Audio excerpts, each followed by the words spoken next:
Hi, friends. Good morning. It is Wednesday morning.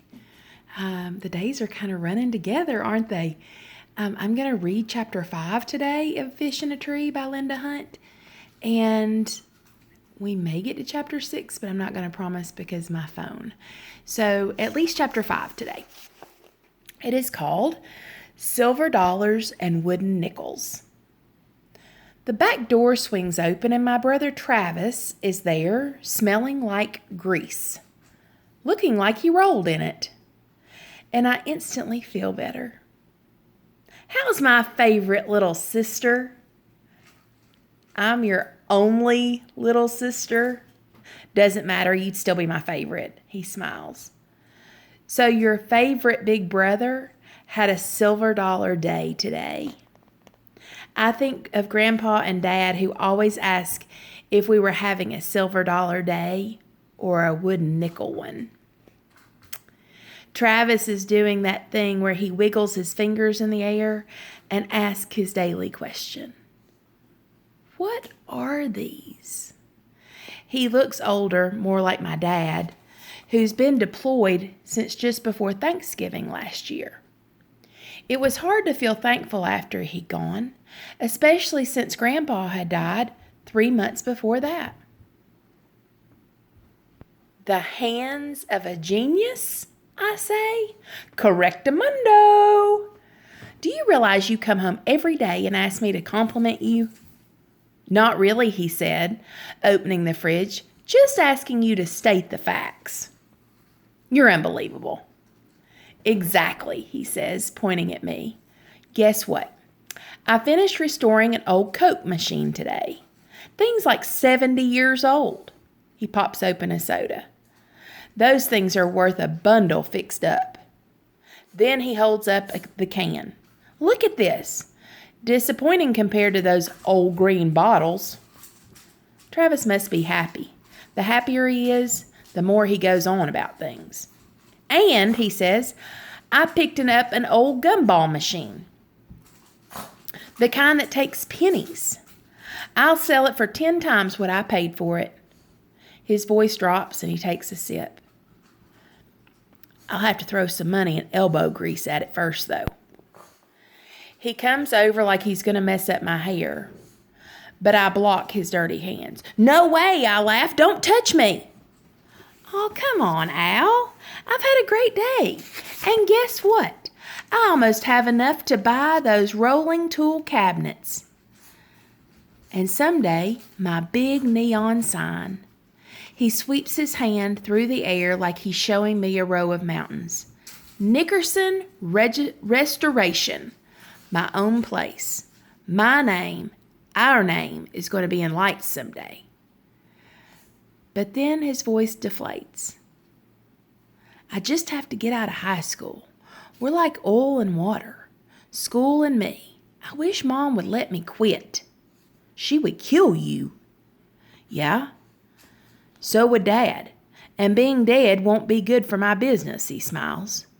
Won't be long, though. I'm learning a ton at the garage. The boss is letting me do all kinds of different stuff. I smile. I'm going to buy a car soon, too. A classic. And a V6 at least. And then he's off. And I can still smell the grease after he's gone. I'm glad he had a silver dollar day.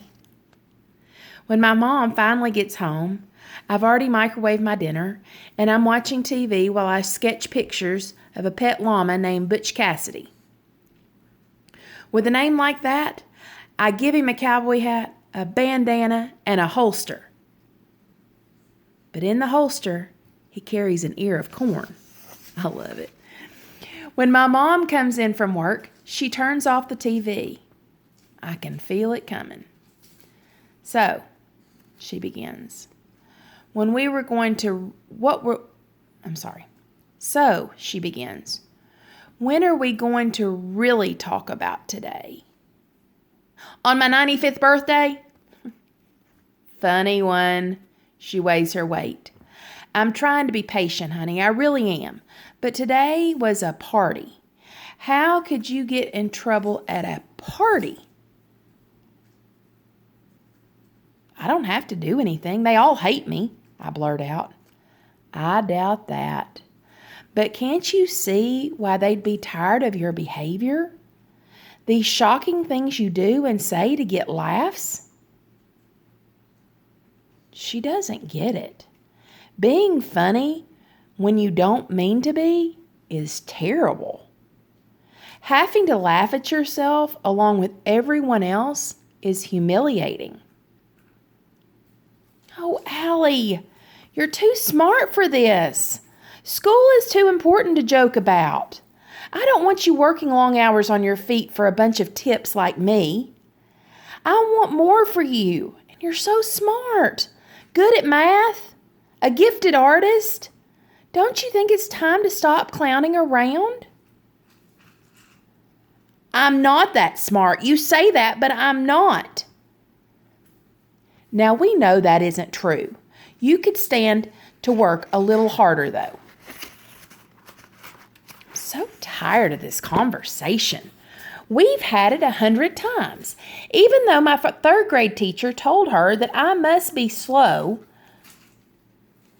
that my mom shouldn't expect too much from me. My mom's eyes got all wide and shiny when she heard that, and I felt sad and embarrassed for her having to be my mom. But my mother's never bought what the teacher said. I sometimes wish she would, but most times I'm grateful that she hasn't. She bends over to look me dead in the eyes. I know that moving as much as we have has been hard on you. And I know I work all the time and can't keep tabs on your schoolwork. It has made it hard for you to keep up with some subjects. And I understand that, I really do. But you're going to have to make more effort, Allie. Things worth having are worth working for. I'll do better, I tell her. I used to say this and mean it. Now it feels like I'm just making up my own stories. Her smile is sad. Okay, then. She kisses the top of my head. Can I turn the TV back on now? She unties her apron and she stares. Did you take your bath yet? No, I sigh. The tiredness in her voice says there's no use arguing. I trudge toward the hallway. By the way, I don't want to hear you say that people hate you, she calls out. How could anyone on earth possibly hate you? I wish she could understand my world, but it would be like trying to explain to a whale what it's like to live in the forest. That's end of chapter 5.